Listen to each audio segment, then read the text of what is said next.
Recently, the Stronghold team announced a 60 billion SHX token lockup with a scheduled release over a period of 5 years.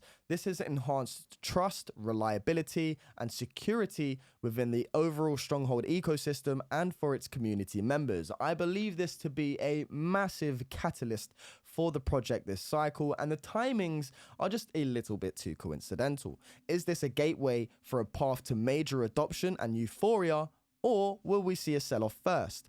Let's dive into the technical analysis. Nothing that I say is financial advice. So coming over to Stronghold here on the weekly time frame, and we're going to focus on this cluster of price action since sort of January 2024. So just over a year and a half's worth of PA. And you'll notice that if I get this a zone on here, this is the foundational support zone that SHX has right now. And this support zone, again, has been holding for over a year and a half. Now we are far away from the support zone as of now. But from the recent news of this lockup, again, we are seeing a bit of a pullback here. And I think it's relatively normal. You know, there was a lot of anticipation coming up to the event. Maybe there was people who were expecting it to automatically shoot off, and it hasn't. So, you know, some people are probably offloading. And this is why we're seeing a bit more of a pullback here. So for the last sort of 3 weeks, I think SHX from this high is down about 35% roughly. Now, if we're looking for a bit more of a deeper pullback here, where could our support levels be on this retracement? Well, again, far away from here, we have the ultimate foundational base, which has been building since January 2024. And this sits at something like 0.003 to 0.003 to 2, roughly. That is one of the most furthest away support areas. But other areas of support that may come into fruition before that. So there's 3 areas that I'm looking at here. Let's put it this way. You've got the first area, which is this mid band of the Gaussian channel. I'll get into that in a second. You've got this second area, which is the lower regression band of the Gaussian channel. And then you've got this third area, which is the foundational base that SHX has been building for over a year and a half. So if we start to look at the first key level of support, it's the middle band of the Gaussian channel. Now, to get this indicator into your charts, go to indicators, type in Gaussian channel, and it will come up with DW, Donovan Wall. Click on this and it'll add it to your charts, guys. But what this is a channel that gives you regression bands through a uptrend and a downtrend. When you are in the green territory, this is an uptrend, okay? And when you are in the red territory, which is where we had this flip back in October 2022, this indicated a downtrend. And then we got the bullish flip in January 2024, which indicated this uptrend, which we've been in ever since. So since January 2024, when this support base was created, SHX flipped bullish and entered into a green uptrend on the Gaussian channel. Now, when we are in these sort of uptrends, we tend to look for the different types of regression bands as levels of support or resistance. The first one that we have is the upper regression band, which you can see SHX did meet in May and initially pulled back from.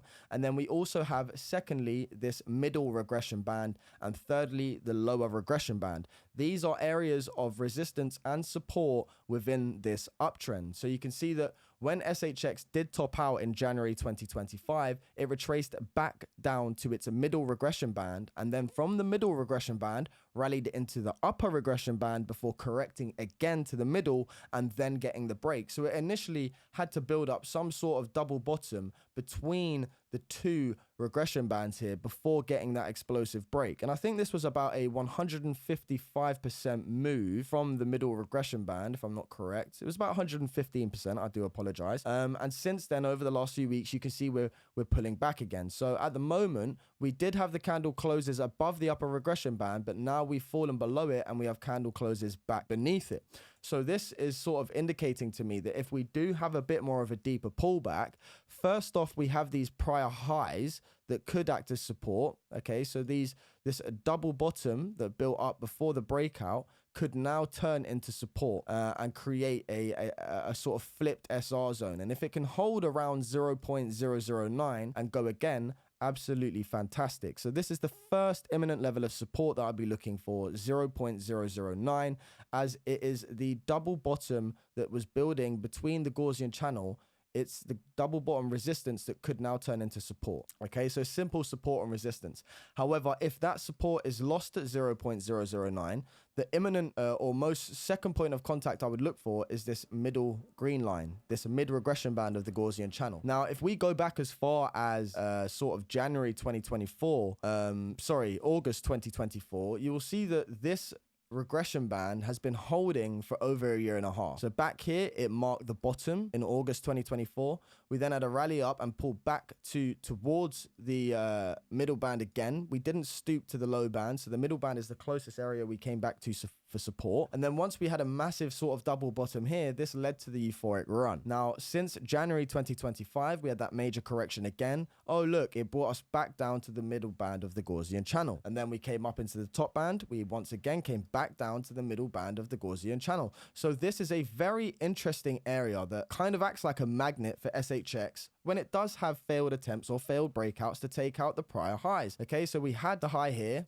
We came back to this for support. We put in a local high back up to resistance and then pull back again. Now, since this all-time high, we've come back to a low, tried to go up again for a run, but have come back to a higher low for support before going for a breakout again. So in all honesty, I think it looks like what SHX is trying to do here is potentially pull back to the middle band of the Gaussian channel before actually getting its breakout. So that's something I would keep an eye on, is the middle regression band, and it sits at 0.008 and is subject to change. We also have a death cross on the stock RSI, which obviously isn't too healthy. If we look back at prior stock RSI sort of peaks and tops, you'll see that when we are in these overbought sort of zones and territory, this is where we do tend to come back for a correction. So look at the price action here. You can see we was at the peak and then we rolled back down for our higher low before breaking out, which was this higher low in the stock RSI. If you fast forward to sort of January 2025, this was the local top and we did roll over before eventually getting the bullish cross in the oversold areas, and this is what led us to this pump. But we do have lower highs here, guys, okay, which does indicate some sense of depleting buying pressure. And this is why I think at a minimum, SHX could come back down to this green line for support before actually taking off. So that's my current thoughts in the near short to midterm for SHX. And we could sort of come back here in maybe into early couple of weeks of June, get some relief, and then pull back to that target. I think I'm looking for around September for altcoins to really start picking up. Of course, with the bullish news on Escrow, SHX could shock everybody here and does have the potential to start its run a little bit early. I think it has the potential to, but for that to occur, it does need to, in my opinion, hold this red line of support and turn it into resistance on these previous highs of May. If it can do that and really start picking up pace, fantastic. Failing that, again, guys, you have the middle band of the Gaussian channel that I'll be looking for. And if that is lost, the ultimate bearish case, guys, sorry to obviously talk about who wants to come here and listen to bearish news, right? But I'm just being honest and showing you what I can see in the charts. If this is a macro correction, this could be an A wave. This could have been a dead cat C wave. And then we could be looking for a bit more of a steeper correction coming into September, which could bring us back down to this base where we would build a strong foundation and potentially create some sort of triple bottom. I don't see it yet, but it's a scenario we should keep on our hands here. Now, if we are to start breaking up to the upside, I think that SHX could have some good runs in the near short to midterm. If we do hold support relatively sooner than later, we could be looking up for a push, especially if this local high is taken out to 0.03 and then you've got 0.05 roughly. Okay, these would be the next impulsive targets if this local low from March 2025 can hold. And let's say if we do hold this support here at around 1 cent, 0.009, you'd be looking at a rough sort of 4x, between a 2 to 4x move. Nothing major, not an ultimate bull run target, guys. Just what I could see in the next short to midterm if this low holds and we do tackle this local high at 0.02. Nothing that I say is financial advice. I hope you've enjoyed the content. Take care. Peace out.